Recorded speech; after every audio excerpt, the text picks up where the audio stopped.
Dan dengan mengucapkan Bismillahirrahmanirrahim, webinar perilaku dan instrumen hukum pemberantasan tindak pidana korupsi dan pencucian uang, belajar dari sisi wabah corona berbasis pandemi COVID-19 menuju masyarakat 5.0 yang berkeadilan, kami buka dengan resmi.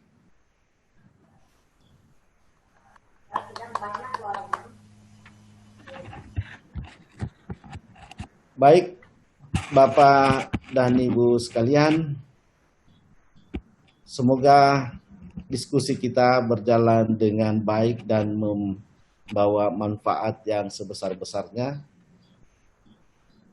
Selanjutnya, kesempatan saya kembalikan kepada moderator.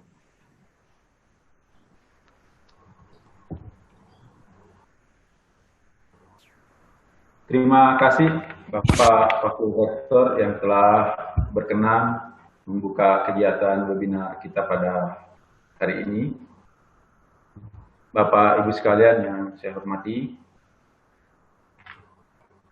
dan para narasumber yang saya muliakan, kita akan segera memasuki acara yang kita tunggu-tunggu dari tadi, pelaksanaan seminar. Sebelumnya saya sampaikan bahwa kegiatan kita ini juga disiarkan live streaming melalui YouTube Fakultas Hukum Universitas Tadulako, sehingga teman-teman yang mungkin tidak sempat atau mengalami kesulitan untuk bergabung langsung di forum ini bisa juga mengakses kegiatan kita melalui live streaming YouTube yang dilaksanakan oleh pihak panitia. Bapak Ibu sekalian yang saya hormati, pada sesi pertama seperti biasa kami akan memberikan kesempatan kepada masing-masing narasumber untuk memberikan pemaparan awal sekitar 10 sampai 13 menit untuk setiap narasumber. Kemudian setelah keempat narasumber menyampaikan pemaparan awal, kita akan lanjutkan dengan sesi diskusi atau tanya jawab. Mohon kepada Bapak Ibu sekalian yang mengikuti seminar ini selama narasumber menyampaikan presentasi atau materinya untuk tidak menonaktifkan soundnya supaya proses kita berjalan dengan baik. Untuk kesempatan yang pertama, saya akan persilakan kepada Bapak Profesor Hari Ashar Aziz, MA, untuk memberikan materinya. Tadi sudah diperkenalkan oleh Pak Dekan dan juga Pak Warek tentang profil beliau sebagai anggota dan pernah menjadi Ketua Badan Pemeriksa Keuangan. Sebetulnya beliau juga dulu sangat kita sering lihat di televisi ketika beliau masih berstatus sebagai anggota Dewan Perwakilan Rakyat. Dengan hormat kepada Bapak Profesor Dr. Hari Ashar Aziz, MA, kami persilakan untuk menyampaikan pemaparan tentang indikator pemeriksaan keuangan dan indikator pemeriksaan kinerja sebagai unsur perbuatan merugikan keuangan negara. Kami persilakan dengan hormat Prof untuk menyampaikan presentasi. Terima kasih Pak Rahmat Bakri. Assalamualaikum warahmatullahi wabarakatuh. Waalaikumsalam warahmatullahi wabarakatuh. Yang terhormat Bapak Wakil Rektor, Bapak Nur Ali, Pak Dekan, Pak Dr. Surbadana. Ada 2 mantan anggota, ada 3 dengan saya berarti, anggota Komisi Konstitusi dulu tahun 2003-2004. Prof. Krishna Arhab sama Dr. Abdul Rashid Talib dan saya dulu sama-sama di Komisi Konstitusi yang menelaah tentang amandemen Undang-Undang Dasar 1945. hadir juga Pak Dr. Lopsiana dari Surabaya, saya lihat. Saya kira ini forum sangat sangat terhormat sekali bisa kita membahas beberapa hal tentang kegiatan atau mungkin kalau dari kami di BPK itu masuk dalam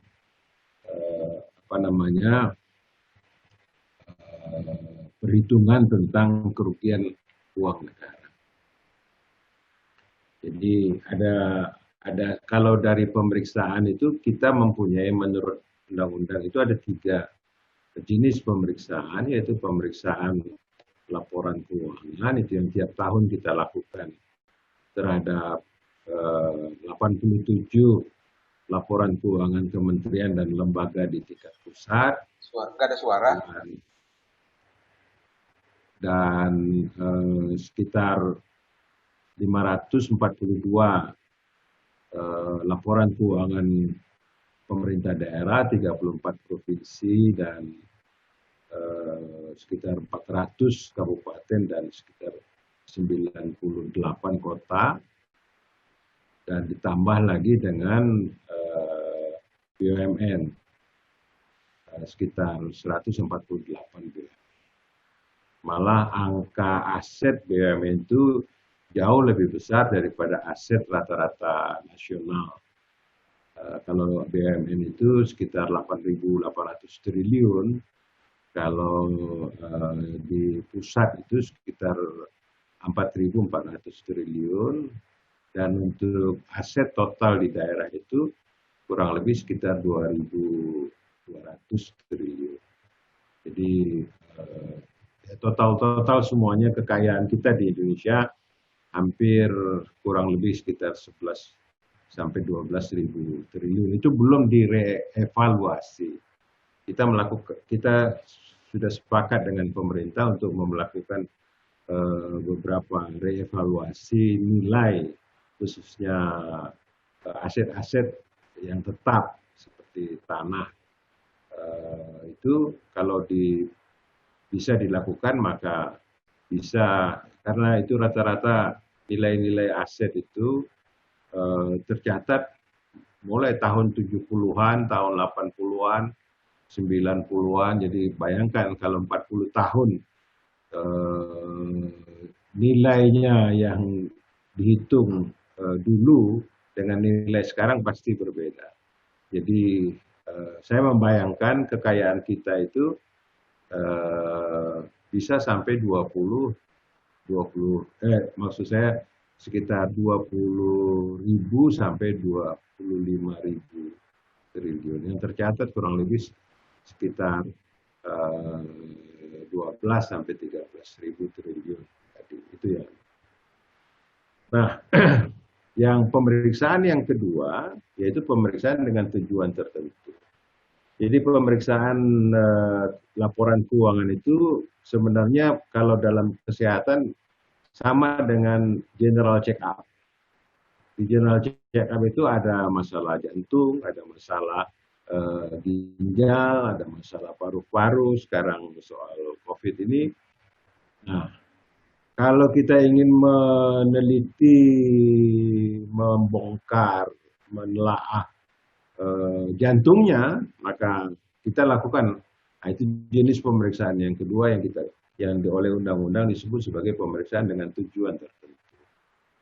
Itu memperjelas tentang aspek kepatuhan. Karena undang-undang dasar kita itu meminta 3 syarat di dalam pengelolaan keuangan negara, daerah. Di pasal 23 Undang-Undang Dasar itu mengatakan pengelolaan keuangan negara itu harus dilakukan secara terbuka, transparan. Yang kedua, bertanggung jawab. Dan yang kriteria yang ketiga, digunakan sebesar-besarnya untuk kemakmuran. 2 yang pertama ini kaitannya mungkin agak cocok dengan seminar kita ini. Yang ketiga, itu kaitan tidak langsung. Seberapa besar nilai rupiah itu mampu bisa menghasilkan sebesar-besarnya kemakmuran rakyat. Itu 3 syarat dalam konstitusi kita yang saya pahami harus, karena itu dalam pemeriksaan di bidang saya selalu katakan bukan cukup, tidak cukup WTP. WTP itu mungkin barangkali lebih terkait dengan 2 yang pertama, keterbukaan dan bertanggung jawab itu. Nah yang kedua, mesti ada indikator-indikator yang sudah disepakati dulu waktu saya di DPR juga saya berjuang, itu indikator-indikator itu menjelaskan tentang aspek yang ketiga atau kriteria yang ketiga dari Undang-Undang Dasar tadi, yaitu berapa setiap rupiah itu menghasilkan peningkatan kemakmuran. Saya waktu itu mendorong, mohon maaf, saya termasuk orang yang tidak terlalu setuju bahwa kesinambungan ekonomi itu hanya ditunjukkan oleh, atau pembangunan ekonomi itu hanya ditunjukkan oleh pertumbuhan ekonomi. Tidak. Saya lebih melihat bahwa pembangunan ekonomi itu indikatornya kesejahteraan harus ditunjukkan oleh indikator-indikator yang kita buat sendiri. Karena dalam negara kita ini sama sekali tidak ada indikator atau definisi yang secara spesifik apa yang disebut dengan kemakmuran rakyat. Karena itu waktu saya masih di DPR ikut berjuang dan akhirnya sekarang sudah menjadi APBN, ditetapkan di tiap APBN, dan saya berharap juga itu ditetapkan di APBD di provinsi, kabupaten, kota, yaitu tiap tahun berapa angka kemiskinan bisa diturunkan, tiap tahun berapa angka pengangguran bisa diturunkan, tiap tahun berapa angka Gini rasio yang itu menunjukkan kesenjangan pendapatan bisa diturunkan, dan satu-satunya indikator yang diharapkan naik yaitu indikator indeks pembangunan manusia. Indeks pembangunan manusia kita misalnya sebagai contoh sekarang 71,9. Kita masih lebih rendah dengan Cina. Cina itu 75, masih lebih rendah dibanding Singapura, itu 93, masih lebih rendah dibanding Finlandia, sekitar 97. Jadi indeks pembangunan manusia itu menunjukkan tentang kualitas sumber daya manusia dari segi pendidikan, kesehatan, dan daya beli. Nah itu yang harus ditunjukkan tiap tahun oleh pemerintah kita di tingkat nasional dan di tingkat daerah. Jadi saya ada di slide itu tentang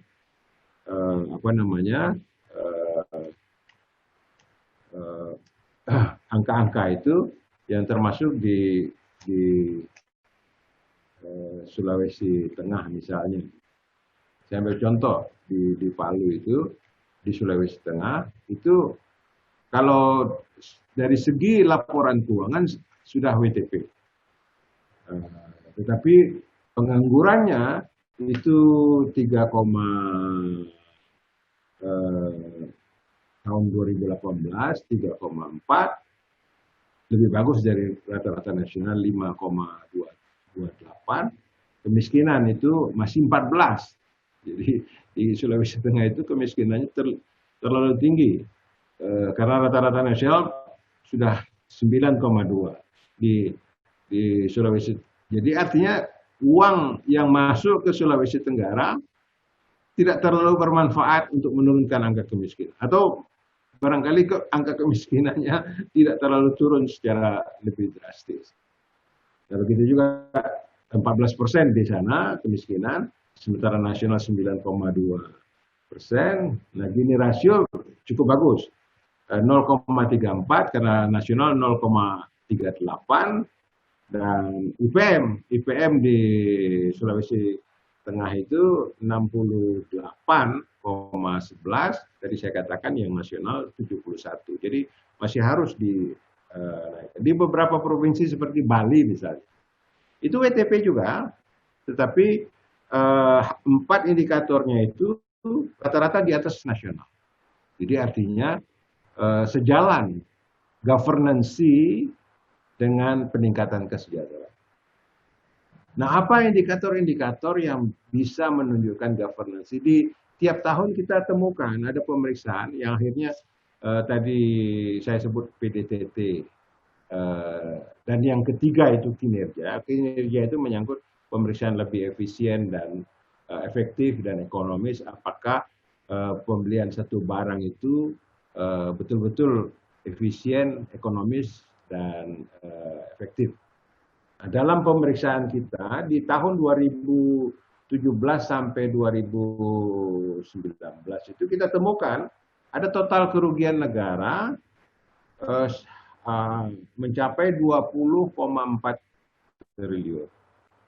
Itu totalnya. Itu kita temukan di pemerintah pusat, kita temukan di pemerintah daerah dan BUMD, dan kita temukan di BUMN. Berapa angka di pemerintah pusat selama 2017 dan 2019 itu sekitar 4,2 triliun. Di pemerintah daerah totalnya itu dan BUMD sekitar 2,6 triliun. Di BUMN lebih besar. Ini belum termasuk kayaknya angka yang baru ini Jiwasraya bisa sampai 17 triliun.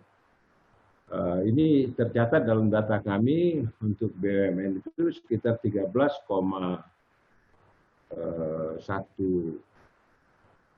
triliun.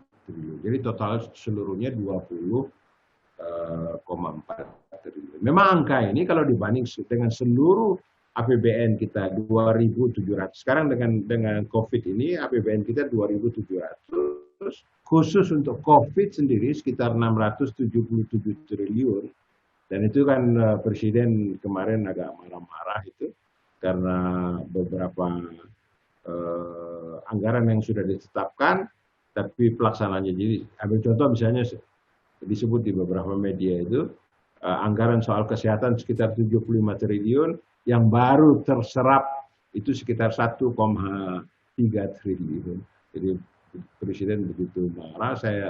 Nah, ada satu lagi pernyataan Presiden yang saya kira ini cocok dengan kita.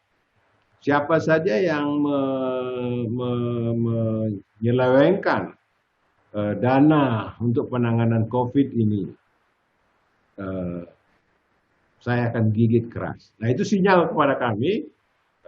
Bagaimana metode pemeriksaan kita nanti di semester 2 ini, mulai bulan Juli sampai Desember yang akan datang, kita akan khusus melakukan pemeriksaan terhadap 677 triliun rupiah yang oleh Menteri Keuangan disebut kemungkinan akan membludak lagi sampai 905 triliun rupiah.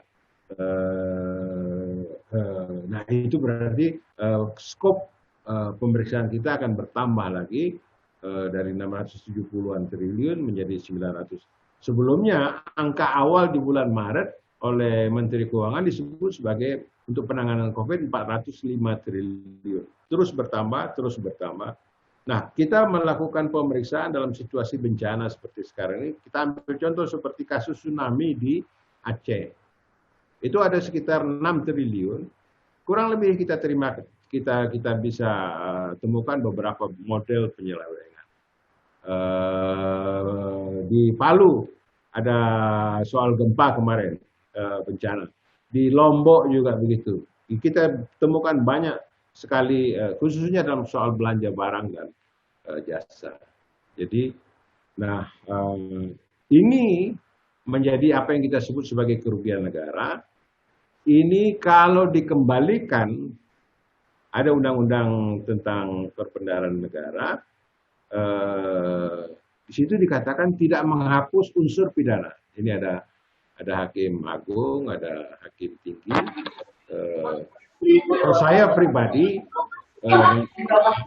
begitu selesai, misalnya ada kerugian negara 10 miliar dikembalikan oleh yang bersangkutan, menurut saya selesai. Tapi oleh kejaksaan, oleh kepolisian itu bisa dibawa kepada pengadilan dan silakan pengadilan mohon izin kalau saya diminta pendapat, begitu selesai harusnya. Nah, tetapi di dalam undang-undang itu dikatakan bahwa penyelesaian keuangan negara, kerugian keuangan negara tidak menghapus unsur pidana. Yang ini selalu jadi perdebatan di kalangan kita. Saya kira itu dari kami, dari saya. Mungkin nanti dalam diskusi kita akan kembangkan lagi lebih lanjut. Terima kasih Pak Rahmat. Assalamualaikum warahmatullahi wabarakatuh. Waalaikumsalam warahmatullahi wabarakatuh. Terima kasih Prof. Tadi sudah Waalaikumsalam.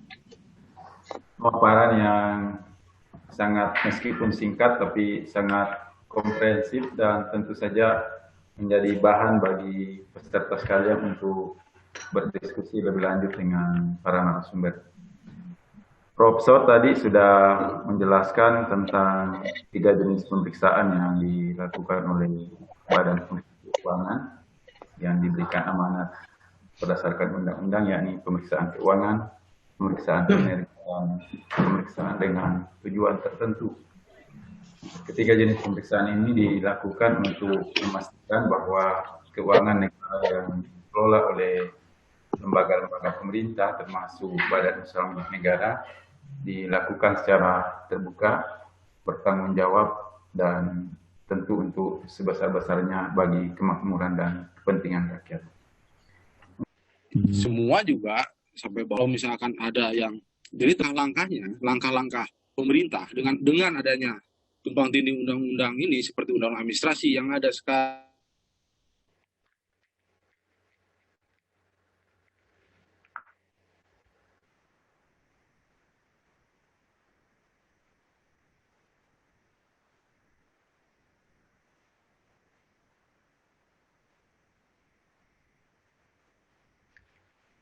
Ya, Pak Pranayoga Suara kayaknya Ya. sudah masih terhubung, Pak. Jadi ini Pak, dengan adanya undang-undang tindak pidana korupsi, undang-undang administrasi negara, di perseroan, di BUMN. Nah, menurut saya jalan tengahnya seperti apa? Jalan tengahnya atas undang-undang tersebut gitu Pak. Supaya juga undang-undang tindak pidana korupsi ini juga berjalan. Jangan juga menjadikan alasan hambatan-hambatan tentang undang-undang yang lain menjadikan hambatan gitu Pak. Terima kasih. Terima kasih Pak juga. Saya langsung ke narasumber. Sudah ada 3 penanya tadi. Untuk mungkin yang pertama saya undang dengan hormat Prof. Hadi Asarasis untuk memberikan tanggapan terhadap apa yang disampaikan oleh 3 penanya tadi. Silakan Prof. Ya, terima kasih Pak Rahmat. Dari pertanyaan-pertanyaan dan penjelasan narasumber yang lain, tema kita memang sangat menarik itu. Pertanyaan yang menarik itu, saya pernah ke Amerika, ditanya oleh satu meeting di sana, apakah korupsi di zaman reformasi dan Orde Baru itu lebih banyak yang mana begitu? Saya katakan kalau dari segi transparansi lebih terbuka di zaman era reformasi. Tapi size-nya, jumlahnya banyak mana? Apakah di zaman Orde Baru atau bahkan Orde Lama dengan Orde Reformasi? Kalau jumlahnya itu sesuai dengan perkembangan ekonomi, termasuk perkembangan anggaran. Sebelum Orde Baru misalnya, pada awal-awal reformasi itu anggaran kita masih 240-an triliun. Sekarang 2020 ini sudah 2.700 triliun. Pemeriksaan kami tadi saya katakan dalam 2 tahun terakhir itu yang boleh dikatakan sebagai kerugian uang negara totalnya sekitar 21 triliun. Jadi sangat kecil sekali. Karena yang lain-lainnya itu seperti tadi dikatakan Pak Dr. Abdul Rasid yang menggunakan metode accrual itu, yang memang kita sudah mulai terapkan sejak tahun 2016 untuk pemeriksaan APBN dan APBD, dan itu menunjukkan real arus transaksi keuangan. Tapi real transaksi keuangan itu pun bukan berarti sesuai dengan kepatuhan dan kepatutan peraturan perundang-undangan. Bisa juga yang dianggap real itu terjadi markup, terjadi margin up, dan beberapa mungkin juga pemborosan, mungkin penyelewengan, belum lagi dihitung efisiensi dan sebagainya. Jadi kuncinya kalau saya melihat yang pertama itu adalah transparansi. Itu perintah Undang-Undang Dasar. Pengelolaan keuangan negara harus dilakukan dengan memenuhi 3 syarat yang saya sebut tadi awal itu. Transparansi, terbuka, bertanggung jawab, yaitu kepatuhan sesuai dengan alokasi. Tadi Pak Abdul Rasid menyatakan kode-kode account itu bisa direalokasi. Yang sekarang dengan COVID ini istilahnya refocusing itu, yang sampai 677 triliun untuk pusat dan sekitar 67 triliun untuk seluruh daerah. Dan yang ketiga adalah manfaat dari anggaran itu. Itu baru anggaran uang negara. Korupsi ini kan ternyata tidak hanya dalam kenyataannya itu tidak hanya menggunakan uang negara. Pemeriksaan BPK misalnya begini. Membangun gedung. Nilai alokasinya 100 miliar. Diperiksa oleh BPK. Oleh pemeriksa kami dengan teknik alat-alat perhitungan evaluasi konstruksi dan sebagainya itu, taruhlah pemeriksaan kami menyatakan bahwa gedung itu nilainya cuma 80 miliar. Berarti ada 20 miliar kan yang harus dikembalikan oleh si pembangun gedung, dan termasuk juga PPK-nya yang dari pihak pemerintah. Nah, kalau tidak dikembalikan dalam waktu 60 hari menurut undang-undang, maka dia menjadi wilayah aparat penegak hukum.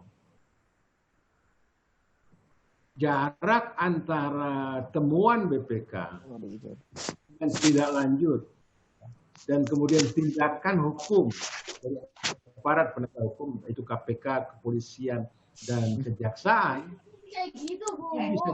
bisa lama. Tergantung pemahaman dari pihak penegak hukum itu sendiri. Dulu ada beberapa kasus, seperti ini, sekarang sedang berlangsung. Jiwasraya. Jiwasraya kami diminta oleh kejaksaan itu kerugian negara. Dan kami sudah menghitung, sudah jelaskan siapa pelaku-pelakunya, kejadiannya, tanggalnya, dan seterusnya, dan jangka waktunya. Nah, tinggal kemudian aparat penegak hukum, yaitu Kejaksaan Agung, kemudian menetapkan siapa yang nah, itu prosesnya nanti kemudian proses berlangsung. Jarak antara temuan negara dengan tindak pidana. Kalau makanya tadi saya katakan, kalau saya pribadi, walaupun yang lain tidak selesai, kalau sudah dikembalikan ke dalam konteks uang negara, tidak ada lagi kerugian. Selesai kasus kerugian negara, tapi tidak selesai kasus pidananya, hukumnya. Mungkin barangkali maksud hukum kita memberikan efek jerak. Jadi kalau gitu nanti orang ambil aja dulu, dia korupsi aja. Kalau ketahuan baru kembalikan. Jadi tidak ada efek jeraknya. Ada bagusnya juga. Tadi ada dalam situasi pandemi seperti sekarang ini tadi diungkapkan bahwa bahkan sampai bisa dihukum mati kan. Nah itu tinggal kewenangan para hakim nanti menentukan yang disampaikan. Jadi tuntutan para jaksa dan apanya itu bisa saja hakim memutuskan lebih tinggi dari tuntutan jaksa atau lebih rendah atau sebaliknya seperti itu. Itu jadi poin yang paling pokok menurut saya adalah transparansi. Dulu saya pernah menjadi ketua Badan Anggaran di DPR RI. Satu jabatan yang menentukan di DPR RI. Saya katakan kepada Menteri Keuangan yang mewakili pemerintah dalam pembahasan APBN, begitu diketok palu oleh DPR berarti sah menjadi undang-undang APBN. Mau saya seminggu setelah itu seluruh angka APBN itu yang 2.000 triliun, kalau sekarang 2.700 triliun itu sudah termuat di website. Seluruh penduduk kita, seluruh pemerintah kita, sekarang pemerintah provinsi, kabupaten, kota, itu harus tunggu 2, 3, bahkan 6 bulan baru mereka dapat angka-angka itu setelah diputuskan oleh DPR bersama pemerintah. Sangat lama. BPK sendiri, begitu menyerahkan laporan, sudah pemeriksaan, serahkan kepada DPR, kepada Presiden, kepada Gubernur, Bupati, Wali Kota, DPRD, mau saya itu laporan itu terbuka kepada seluruh penduduk Indonesia, bisa diakses. Tapi beberapa bupati, beberapa datang kepada kami, Pak, ini nanti LSM datang. Kalau ada temuan-temuan mereka nah kemudian terjadi bagaimana mereka main sama aparat penegak hukum dan seterusnya. Apapun menurut saya itu resiko dari satu transparansi. Nah, kita belum berani, masyarakat kita belum terlalu berani terbuka melihat. Bahkan sekarang pembahasan APBN pun tidak boleh satuan 3. Padahal menurut saya penafsir Supomo tentang Undang-Undang Dasar soal anggaran dia mengatakan 1 rupiah pun uang anggaran itu berhak diketahui oleh rakyat. Jadi tidak bisa ditutup-tutupi. Dengan demikian akan ketahuan, apalagi kalau misalnya proses sedemikian rupa dari bulan ke bulan, dari minggu ke minggu, aliran uang alokasi yang sudah ditetapkan terlihat di website, kemudian pencairannya kelihatan, begitu seterusnya orang yang akan mengikuti dan akan kelihatan betul arah dan tujuan dan penyelewengannya. Makin sedikit budaya kita ini yang harus kita terus kembangkan menurut saya. Kalau ini bisa dilakukan, saya yakin bahwa Indonesia akan semakin sedikit perilaku korupsi ke depan. Saya setuju juga punishment pun memberikan efek yang lebih besar. Jadi di tangan hakim budaya ini bisa tumbuh dan berkembang. Kalau ada main dengan hakim, ada main dengan penegak hukum, apalagi juga ada main dengan BPK, pemeriksa-pemeriksa kami di lapangan. Nah ini yang harus kita berantas dari waktu ke waktu. Saya kira dari saya begitu. Terima kasih. Terima kasih Profesor. Kata kunci tadi yang disampaikan oleh Profesor adalah tentang pentingnya transparansi dalam pengelolaan keuangan negara. Jika transparansi bisa dilakukan baik untuk mencegah terjadinya tindak pidana korupsi atau penyelewengan dalam pengelolaan keuangan negara.